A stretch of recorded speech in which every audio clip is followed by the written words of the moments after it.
What is the pirate's true treasure? You'd think the final fatal problem for a pirate was a cannonball to the hull, or a rival captain's blade. But the ultimate enemy wasn't an admiral or a Spanish galleon. It was the water. They were surrounded by billions of gallons of it, an endless glittering horizon that promised death by slow, agonizing madness. The sea was the ultimate liar, and its cruelest joke was the salt that turned hydration into poison. Drinking seawater didn't just fail to quench a sailor's thirst. It violently accelerated their demise. Your kidneys, overwhelmed by the sudden sodium overload, would panic. Your body would attempt to flush the excess salt out, dehydrating you even faster. It was the maritime equivalent of trying to put out a fire with gasoline. The agonizing choice: a pirate ship was a fortress of limited space, and every captain faced the same agonizing calculus. Did you pack more barrels of fresh water, heavy, sloshing, space-consuming, or more cannons and gold? The lure of plunder almost always won. And so began the daily countdown to thirst-driven insanity.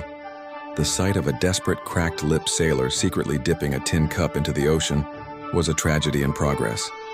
The consequence was swift and brutal: gut-wrenching cramps, projectile vomiting, and eventually the horrifying hallucinations.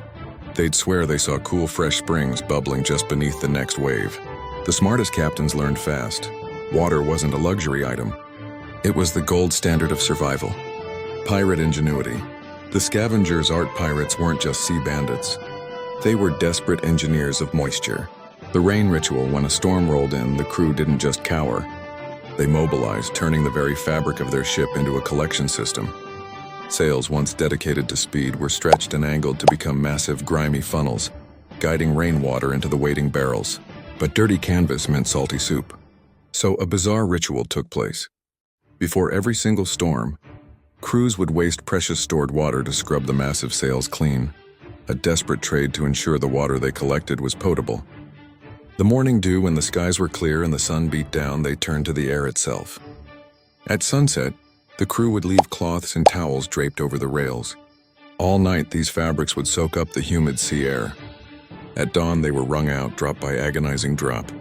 It was barely enough to wet a tongue, but when your mouth felt like sandpaper, a few drops bought an hour of sanity. Fire, sludge, and the shiny miracle-collecting water was only half the battle. Storing it was the nightmare fuel. Water sat for weeks in old wooden barrels, perpetually tainted with the ghosts of rum, brine, or whatever else had been in them. Bacteria thrived in the tropical heat, turning clean water into thick, foul-smelling sludge in a matter of days. To a thirsty man, this water tasted like fermented socks, but drinking it was still a gamble with dysentery. Then came the accidental breakthrough. Someone had the wild idea to scorch the inside of the barrels, not to burn them down, but to leave a thick, charred black layer. As it turns out, charcoal is nature's perfect filter. The burnt layer absorbed impurities, neutralized the stench, and kept the water cleaner far longer. The final hack was poetic: silver coins. Pirates tossed handfuls of stolen silver into the muck. They didn't know the scientific reason, that silver is a powerful antibacterial agent. They only saw the result. Silver-treated water looked better, smelled better, and most importantly, tasted less likely to kill you. They turned their plunder into medicine. Next-level hacks: treasure into life. When the rain dried up and the dew failed them, pirates had one last desperate card to play: distillation. Boil seawater, capture the steam, cool it down. Easy in a lab, but on a rocking ship with limited firewood, it was pure chaos. Yet they did it. Some crews built makeshift copper rigs, using melted-down stolen jewelry and coins to create their survival gear. They were literally boiling seawater and stolen treasure to stay alive. Others, in the ultimate act of desperation, even used old, emptied cannons as massive heat-retaining vessels to generate steam. In the end, a pirate's true worth wasn't measured by the gold rings on his fingers or the weight of his chest.